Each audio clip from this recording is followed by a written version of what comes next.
Hello, my name is Ben Lovegrove, and in this video I'm going to talk about the congressional UFO hearing that took place on July the 26th, 2023. This was the day on which we saw three of the most well-known witnesses of the modern age of UFOs and UAP give their testimonies under oath. They were Ryan Graves, the Executive Director of Americans for Safe Aerospace. Graves was a US Navy FA-18 Super Hornet pilot. He has direct experience with the Tic Tac UFOs while flying training missions off the east coast of the USA in 2014 and 2015. Retired Commander David Fravor, former commanding officer of the Black Aces Squadron of the US Navy. David Fravor was involved in the earlier encounters with the Tic Tac UAP during training exercises off the west coast of the USA in 2004. It was these encounters that led to the release of several video clips and the 2017 article in the New York Times. And David Grush, former National Reconnaissance Officer Representative, Unidentified Anomalous Phenomena Task Force, and Department of Defense. David Grush is the recent whistleblower who has gone on the record to say that he has knowledge of aerospace firms that have in their possession UAP technologies. In the days and weeks ahead, we can expect many podcasts, articles and videos that cover this event in the ways that are far more articulate and detailed than this video, but for now, here are some of my notes and thoughts. Representatives putting their questions to the witnesses, including several Republican and Democrat congressmen and congresswomen. It was very much a bipartisan hearing with shared goals. The public seating included people like Stephen Bassett, George Knapp, Jeremy Corbell, and Danny Sheehan, among many others. Now let's look at the UFO hearings' media coverage. The hearings generated widespread media coverage. Waking up the following morning to read the headlines around the world was to realize that this was indeed a watershed moment.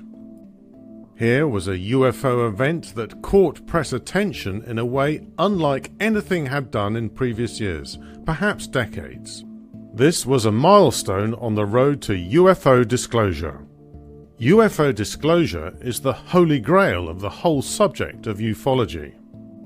Ever since the veil of secrecy descended in the immediate aftermath of the Roswell incident of 1947, the truth about UFOs has been the world's best-kept secret. Decade after decade, despite all the sightings and close encounters, the only response from the world's governments and military has been denial.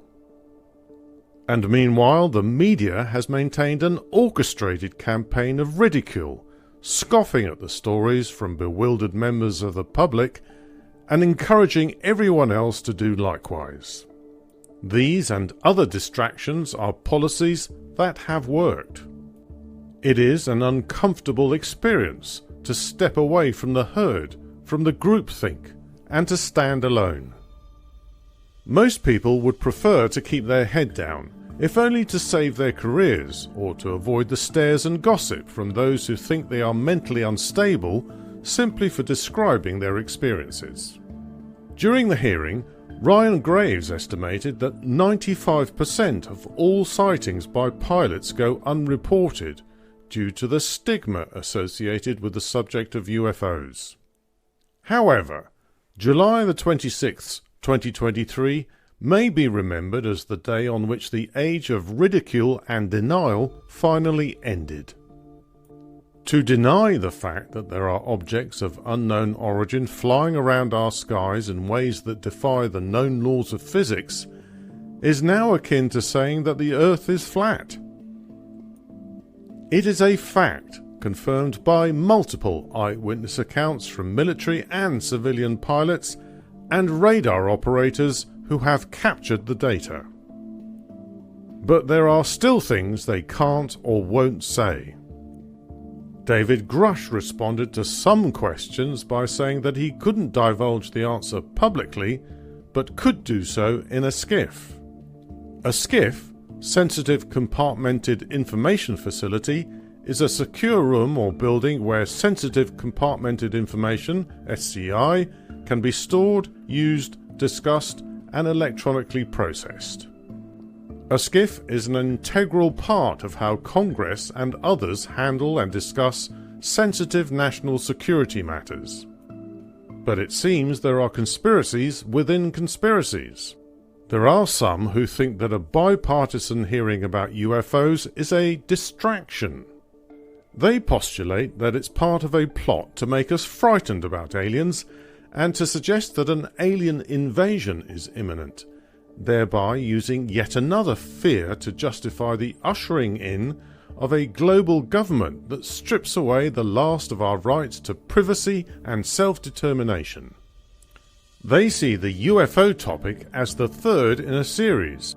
First, there was COVID and the pandemic lockdowns. Next, there's climate alarmism and possibly carbon lockdowns. Then they suggest we are being prepared for the alien invasion and survival lockdowns. It is a matter of historical fact that false flag military operations have been employed to justify wars and huge spending on defence, but I don't think we're about to be invaded by aliens, and I don't think people would believe their governments even if they try to convince us of the idea. And now some common myths about the UFO story so far.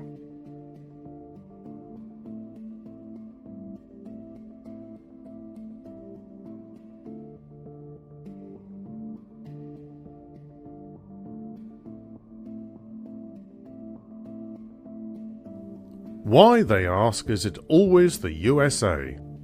And the answer, of course, is that it isn't. It's a global phenomenon, and we are reminded of this during the July 26 hearing. People think it's USA-centric because they're only exposed to USA-centric media. Why would ETs come here?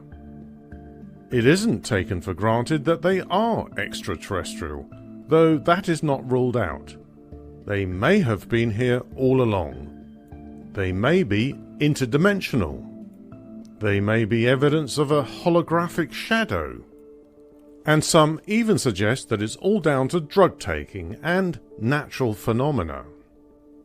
We really are past this kind of lazy dismissal now. There is, after all, radar and other electronic evidence, as well as the testimony of sober, experienced professionals who put their reputation on the line to testify. So, what happens next? Well, the ground has shifted and we're in a different era. It will take time for the full effects to be felt, but there's no going back to the way things were.